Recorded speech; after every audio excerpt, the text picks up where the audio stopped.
একবার অর্জুন দ্বারকানগরে শ্রীকৃষ্ণের সঙ্গে সময় কাটাচ্ছিলেন। অর্জুন বেশ চিন্তিত, কারণ তিনি দেখছিলেন ধনী দরিদ্র নির্বিশেষে সবাই আরও বেশি সম্পদের পেছনে ছুটছে। অর্জুন কৃষ্ণকে বললেন, মধুসূদন, মানুষের এই অনন্ত লোভ দেখে আমার দুঃখ হয়। তারা শান্তি হারাচ্ছে, সম্পর্ক ভাঙছে, শুধু আরও চাই। এই চিন্তায় কেন এমন হয়?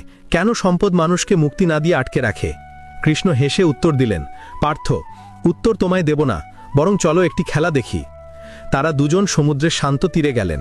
কৃষ্ণ তখন জাদু বলে একটি সাধারণ নুড়িকে একটি ঝকঝকে সোনার মুদ্রায় পরিণত করলেন। তারপর সেই মুদ্রাকে মুহূর্তে একটি বিশাল, প্রায় 50 মণ ওজনের সোনার চাকতিতে রূপান্তরিত করলেন। চাকতিটি সূর্যের আলোয় ঝকঝক করছিল। কৃষ্ণ অর্জুনকে বললেন, এই না অর্জুন, এই পুরো সোনা তোমার, নিয়ে যাও। অর্জুন প্রথমে অবাক, পরে হতাশ হয়ে চাকতিটি ছুঁয়ে দেখলেন। এটি এত ভারী ছিল যে তার পক্ষে 1 ইঞ্চিও নড়ানো সম্ভব নয়।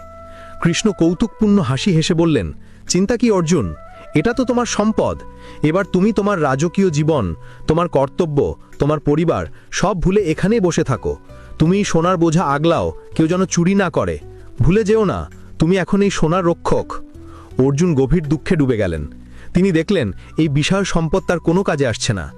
এটি তাকে ধনী না করে বরং এক জায়গায় শিকলের মতো বেঁধে ফেলেছে। তিনি মুক্ত হতে পারছেন না, অথচ এই সোনার জন্যই তাকে নিজের সব কর্তব্য ত্যাগ করতে হচ্ছে। সম্পদ তার আনন্দের কারণ না হয়ে এক অসহ্য যন্ত্রণা আর দুঃখের কারণ হলো। অর্জুনের মুখের হতাশা দেখে কৃষ্ণ মৃদু হাসলেন। কি হলো পার্থ, সম্পদ পেয়েও এত দুঃখ কেন? অর্জুন কাতর কণ্ঠে বললেন, এই সম্পদ আমার নয় কৃষ্ণ, আমি এর দাস হয়ে গেছি। এই বোঝা আমি চাই না। কৃষ্ণ সঙ্গে সঙ্গে সোনার চাকতিটিকে ধুলোয় মিশিয়ে দিলেন। অর্জুনকে সাহায্য করে বললেন, পার্থ, এটাই লোভের আসল রূপ। যখন সম্পদ তোমার প্রয়োজন মেটানো ছেড়ে তোমার মনকে নিয়ন্ত্রণ করতে শুরু করে, তখন সম্পদ আর তোমার থাকে না, তুমি তার দাস হয়ে যাও। লোভের ফলই হলো এই ভার বহন করা। তাই সম্পদকে ব্যবহার করো, কিন্তু তাকে মাথায় তুলে রেখো না। অর্জুন তার ভুল বুঝতে পারলেন এবং মুক্তির আনন্দ অনুভব করলেন।